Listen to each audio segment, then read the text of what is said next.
Shri Venkateswara gold తాకట్టులో ఉన్న మీ బంగారాన్ని విడిపించి కొనబడును.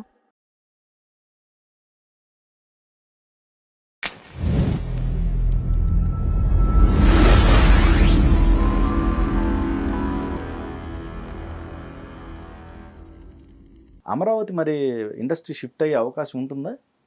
అంటే అది అక్కడ గవర్నమెంట్ అమరావతి అనుకుంటుందా లేకపోతే వైజాగ్? అంటే అంతకుముందు ఒకసారి మేము నంది అవార్డ్స్ అప్పుడు వెళ్ళినప్పుడు చంద్రబాబు గారు అమరావతి కరెక్ట్ అన్నట్టుగా చెప్పడం జరిగింది.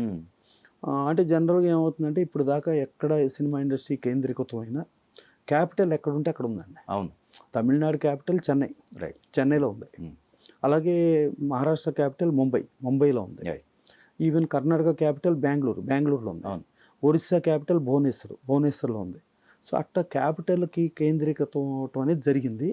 అయితే ఈ మధ్య ఇప్పుడు బంచిలో రామోజీరావు దాని సంస్మరణ సభలాగా పెట్టినప్పుడు దానిలో మాత్రం రామోజీ చిత్రపురి అని వైజాగ్లో పెడతానని చెప్పి చంద్రబాబు నాయుడు గారు చెప్పారండి. సో అది మరి అలా ఉంటుందా?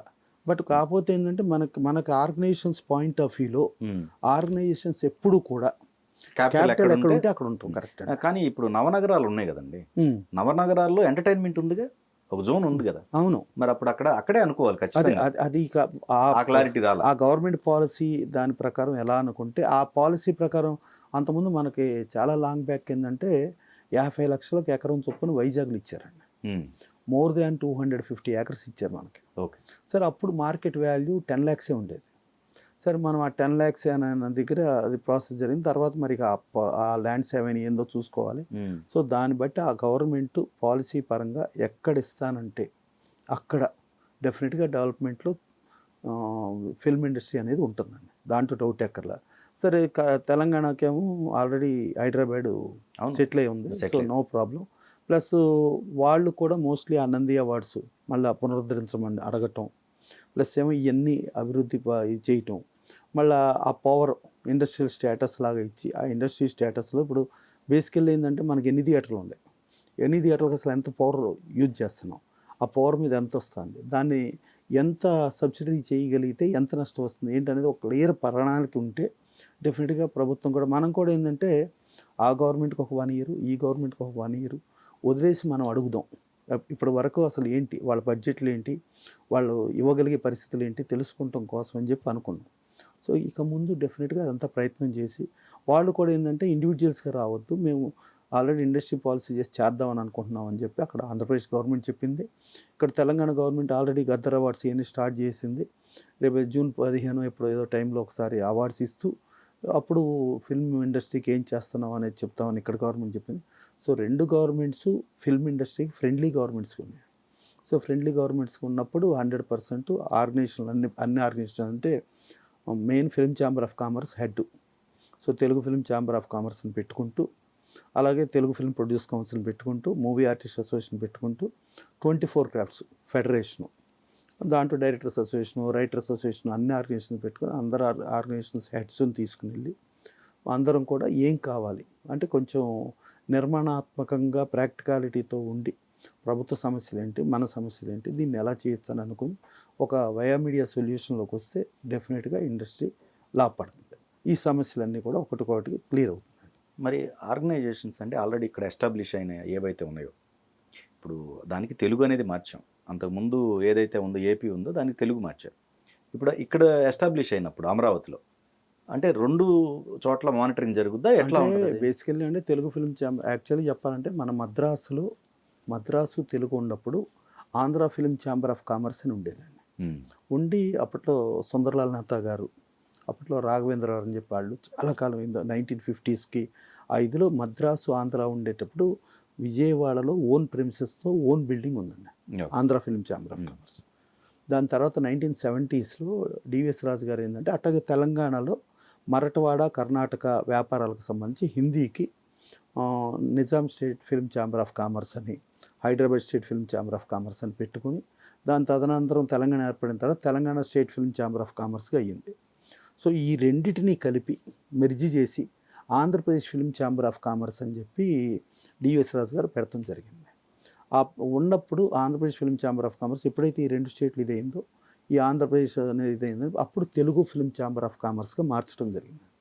అప్పుడు నేను Andhra Pradesh film chamber of commerce అనేది ఏదైతే ఉందో అది ముందు ఒకసారి విజయవాడలో రిజిస్టర్ చేయండి, చేసి మీరు ఇక్కడ హైదరాబాద్లో ఉన్నదాన్ని Telugu film chamber of commerce చేయండి అన్న. దాని కింద ఆల్రెడీ ఓన్ ప్రిమిసెస్తో విజయవాడ ఉందండి, యాజిటీస్. ఓన్ ప్రిమిసెస్తో తిరుపతి ఉంది, ఓన్ ప్రిమిసెస్తో గుంతకల్ ఉంది, ఓన్ ప్రిమిసెస్తో వైజాగ్ ఉంది. ఉండి అదే Telugu film chamber of commerce. So ఈ ఓన్ ప్రిమిసెస్లో ఉంది కాబట్టి అది అక్కడ ప్రాబ్లం లేదు. ఓకే. సో ఇక్కడ హైదరాబాద్లో ఉన్నదేమో రెంటల్ ప్రిమిసెస్లో ఉందండి, సొసైటీలో. ఓకే. సో ఇది పరిస్థితి. ఓకే. సో అందుకని ఆ ప్రాబ్లం లేదు. ప్లస్ రెండు రాష్ట్రాలని కలిపి డీల్ చేసిన మ్యాటర్. ఇక తెలుగు ఫిలిం ప్రొడ్యూసర్స్ కౌన్సిల్కి వచ్చేటప్పటికి ఇక అది పెట్టుకున్నప్పుడే ఓల్డ్ స్పాన్. యాక్చువల్గా ఏంటంటే మనం మద్రాసులో ఫస్ట్ పెట్టడం జరిగింది తెలుగు ఫిలిం ప్రొడ్యూసర్స్ కౌన్సిల్. పెట్టి 1998లో అప్పుడు దాసనారాయణరావు అక్కడ ప్రెసిడెంట్గా ఉండి దీనికి అడా కమిటీ లాగా పెట్టి దీన్ని పెడతాం జరిగింది. సో దానికి తెలుగు ఫిలిం ప్రొడ్యూసర్స్ కౌన్సిల్ ఏమో ఇక అసలు ప్రపంచం. అలాగే ఆంధ్రప్రదేశ్ ఉన్న ఫెడరేషన్ని తెలుగు ఫిల్మ్ ఎంప్లాయీస్ ఫెడరేషన్గా మార్చారు. సో అక్కడ నెట్వర్క్స్కి అక్కడ ఉన్నాయి, అక్కడ వర్కర్స్ అక్కడ ఉన్నారు, అక్కడ. అందుకని సో దానికి ఏమి పెద్ద ప్రాబ్లం కాదు, పెద్ద ఇబ్బంది కాదు. అందుకని ఇది రెండు రాష్ట్రాలకి, ఇటు తెలంగాణ రాష్ట్రం వేసుకోవచ్చు, అటు ఆంధ్రప్రదేశ్ రాష్ట్రం వేసుకోవచ్చు. ఇండస్ట్రీ పరంగా రెండు క్లారిటీగానే ఉన్నాయండి, ఏం ఇబ్బంది లేదు. అదే అంటే ప్రభుత్వం కాల్ చేయటం ఒక్కటే, అంతే. ప్రభుత్వం పిలవటం ఒక్కటే. ప్రభుత్వానికి మనం ఇమీడియట్ అప్పీల్ చేసుకుని అప్పీల్ నుంచి వాళ్ళు డెఫినెట్గా వాళ్ళు టైం ఇస్తారు. వాళ్ళు ఏమి నెగిటివ్ పాత గవర్నమెంట్స్ లాగా కాకుండా ఇప్పుడు ఫ్రెండ్లీ గవర్నమెంట్స్ లాగానే ఉన్నారు. ఎప్పటికప్పుడు వెళ్ళి కూర్చొని మనం మాట్లాడుకుని అడ్డంకులు కూడా లేవు అమరావతికి కాబట్టి. సో అందుకని సో పీస్ఫుల్గానే మొత్తం ఇవన్నీ సమస్యలు ఇదవుతాయి.